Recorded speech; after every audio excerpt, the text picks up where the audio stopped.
Class 5 food health and hygiene में आज next topic है डिजीज़ेस मतलब होता है बीमारियाँ। आज हम डिजीज़ेस के बारे में पढ़ेंगे।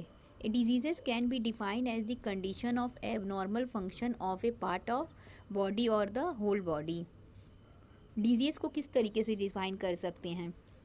डिजीज़ की डिफिनीशन हम इस तरीके से दे सकते हैं कि किसी भी बॉडी के पार्ट का या पूरी बॉडी का सही तरीके से काम ना करना, एबनॉर्मल फंक्शन करना, यानी सही तरीके से काम ना करना ही डिजीज़ कहलाता है, बीमारियां कहलाती हैं। There are different reason for occurrence of disease. बीमारी होने के कई सारे रीज़न हो सकते हैं, लाइक जैसे कि deficiency of some nutrient in diet, हमारे खाने में किसी न्यूट्रिएंट या न्यूट्रिएंट जैसे पोषक तत्व हो गया, कार्बोहाइड्रेट, विटामिन, मिनरल्स, इन प्रोटीन, इन सब चीज़ की कमी होना है, या फिर impairment of normal functioning of a body part, या किसी बॉडी पार्ट का सही तरीके से काम ना करना, यानी नॉर्मल जो उनका फंक्शन होता है या उनका सामान्य कार्य होता है वह सही तरीके से ना होना। फॉर एग्जांपल, अब एक उदाहरण के थ्रू देखते हैं। Goitre occurs due to deficiency of iodine.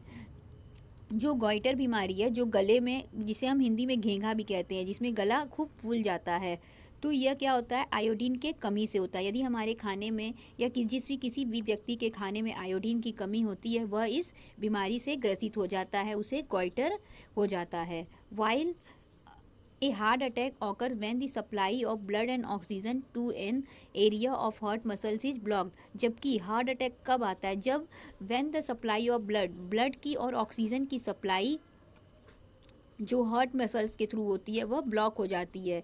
तो इस वजह से क्या होता है? ऑक्सीजन और ब्लड का सप्लाई में ब्लॉकेज होने के कारण हमें हार्ट अटैक आता है। तो एक क्या हो गया? नॉर्मल बॉडी का नॉर्मल फंक्शन नहीं हो रहा था, और दूसरा हो गया कि हमारे खाने में न्यूट्रिएंट्स की कमी का होना। तो इन दोनों कारणों के कारण, ये दोनों कारण हैं या यह दोनों रीज़न है जिसके कारण बीमारियां हो सकती हैं।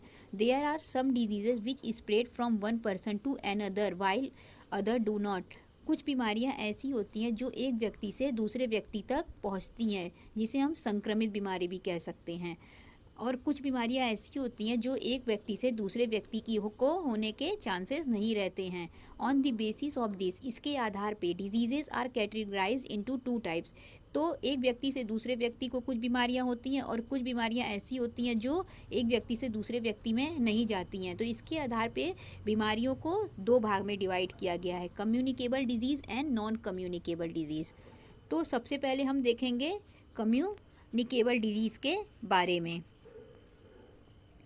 The diseases that can be transmitted spread from one person to another known as communicable disease। वह डिजीज़ जो एक व्यक्ति से दूसरे व्यक्ति को होता है उसे हम कम्युनिकेबल डिजीज़ कहते हैं। एग्जाम्पल ऑफ डिजीज़ इंक्लूडिंग अब इस डिजीज़ में एग्जाम्पल आ जाएगा मलेरिया, डेंगू, प्लेग, कालरा। ये सब क्या है? कम्युनिकेबल डिजीज़ है, क्योंकि यदि किसी एक व्यक्ति को हो गया तो उसके संपर्क में यदि कोई दूसरा व्यक्ति आएगा तो उसको भी हो जाएगा। तो ऐसी बीमारियां जो एक व्यक्ति से दूसरे व्यक्ति को होता है उसे कम्युनिकेबल डिजीज़ कहते हैं। These diseases are spread by germs. ये डिसीजेज जो होती हैं यह जर्म्स के द्वारा होती हैं, कीटाणुओं के द्वारा होती हैं। These germ can spread through infected food, air, water, insect bite और डायरेक्ट कॉन्टैक्ट।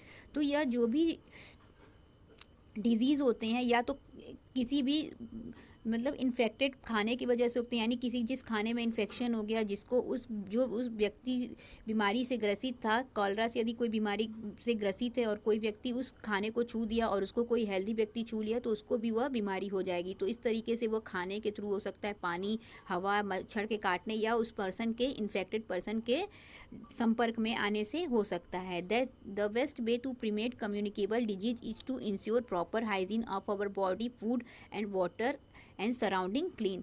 तो इसके लिए सबसे बेहतर तरीका है इस डिजीज़ से, यानी कम्युनिकेबल डिजीज़ से बचने का, कि हम अपने आसपास सफाई रखें,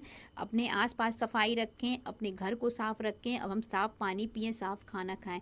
तो इस कम्युनिकेबल डिजीज़ जैसे बीमारियों का बचने का सिर्फ यही एक उपाय है।